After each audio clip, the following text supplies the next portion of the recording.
ಅರ್ಜುನನನ್ನು ಕೃತಜ್ಞನನ್ನಾಗಿ ಮಾಡು. ಛೀ, ದೂರ ಸರಿ. ನಿನ್ನ ಅಪವಿತ್ರ ಕೈಗಳಿಂದ ನನ್ನ ಪಾದಗಳನ್ನು ಮುಟ್ಟಬೇಡ. ಆ ಯೋಗ್ಯತೆ ನಿನ್ನಲ್ಲಿಲ್ಲ. ನೀನು ನಿಜವಾಗಿ ನನ್ನ ಮಗನೇ ಆಗಿದ್ದರೆ ಕಟ್ಟಿದ ಕುದುರೆಯನ್ನು ಬಿಚ್ಚದೆ ಬಿಲ್ಲಿಗೆ ಅದೇರಿಸಿ ರಣರಂಗದಲ್ಲೇ ತಕ್ಕ ಉತ್ತರ ಕೊಡುತ್ತಿದ್ದೆ. ಲಜ್ಜೆಗೆ ಟೇರಿಯಂತೆ ಬಂದು ಕಾಲಿಡಬೇಕಾದರೆ ನೀನು ನೀನು ಆ ಚಾಣೆ ಮಗನೇ ಆಗಿರಬೇಕು.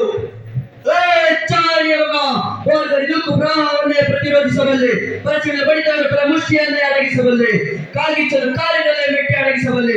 ಆದರೆ ಈ ಮಾತು ನಿಂದನೆಯನ್ನು ಮಾತ್ರ ನಾನು ಸಹಿಸಲಾರೆ. ಅರ್ಜುನ, ಮಲಗಿದ್ದ ಮೃತ್ಯು ದೇವತೆಯನ್ನು ಬಡಿದೆಬ್ಬಿಸಿದೆ. ಮಾತ್ರ ದೇವತೆ ಪಾತಿವೃತ್ಯಕ್ಕೆ ಬಸಿ ಹಚ್ಚಿ ನಿನ್ನ ಚಿತೆಯನ್ನು ನೀನೇ ಸಿದ್ಧಪಡಿಸಿಕೊಂಡೆ. ನಿನ್ನ ರಕ್ಷಣೆಗೆ ನೇತ್ರ ತಿರುಗನ್ನೇ ತೆರೆಯಲಿ, ತ್ರಿವಿಕ್ರಮ ಸುದರ್ಶನ ಚಕ್ರವೇ ಅಡ್ಡ ಬರಲಿ.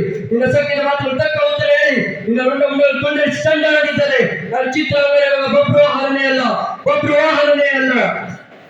ಕರ್ಷಭ ಬ್ರಹ್ಮನ ಮಗ, ಇತಿಗರ್ಭ ಸಂಜಾತ, ಚತುರ್ಮುಖ ಬ್ರಹ್ಮನ ಮೊಮ್ಮಗ, ವಿಧಾತನಿಂದ ವಿಧಿ ಬರಹವನ್ನೇ ಬದಲಾಯಿಸಿ ಮರಣವನ್ನು ಮೆಟ್ಟಿ ನಿಂತ ಮಹಾವೀರ. ಅತಳ ವಿತಳ ಸುತಳ ತಳಾತಳ ಮಹಾತಳ ರಸಾತಳ ಪಾದದಲ್ಲಿ ತುಳಿಯುತ್ತ ಪರಾಕ್ರಮಶಾಲಿ. ಅಡಿ ಇಟ್ಟರೆ ಬಿರಿಯುವುದು ಭೂಮಿ, ತಲೆ ಎತ್ತಲು ಬೆಚ್ಚುವುದು ಬಾನು, ಕೈ ಎತ್ತಲು ನಡುವುದು ಸೃಷ್ಟಿ. ಈ ಚತುರ್ಮುಖ ಸೃಷ್ಟಿಯೇ ನನ್ನ ಆಜ್ಞೆಯಲ್ಲಿರುವಾಗ ಯಕಶ್ಚಿತ್ ನನ್ನ ಮಗ, ನಾ ಜನ್ಮ ಕೊಟ್ಟ ಮಗ, ನನ್ನ ವಂಶವನ್ನೇ ಬೆಳಗಬೇಕಾದ ನನ್ನ ಕುಮಾರ. ನನ್ನ ಆಶಾ ಜಾತಿಯಿಂದ ಎಂದು ನನ್ನ ಮನಸ್ಸಿಗೆ ನೆಮ್ಮದಿ ಇಲ್ಲವೆಂದರೆ ಛೀ, ಇದೊಂದು ಬದುಕೆ, ಒಂದು ಜನ್ಮ ಬೇಕೆ. ಇದೆಂತ ದುರ್ವಿಧಿ. ನಾನೇ ಸರ್ವಶಕ್ತನೆಂದುಕೊಂಡರೆ ಅದಾವ ಶಕ್ತಿ ನನಗೆ ಎದುರಾಗಿ ನಿಂತು ಕಾಡ್ತಿದೆ. ಅದಾವ ಶಕ್ತಿ ನನ್ನ ಪುತ್ರನನ್ನು ಶತ್ರುವನ್ನಾಗಿ ಮಾಡಿದೆ. ಅದಾವ ಶಕ್ತಿ ಅವನಿಗೆ ನನ್ನನ್ನು ಎದುರಿಸುವ ಧೈರ್ಯ ತುಂಬಿದೆ.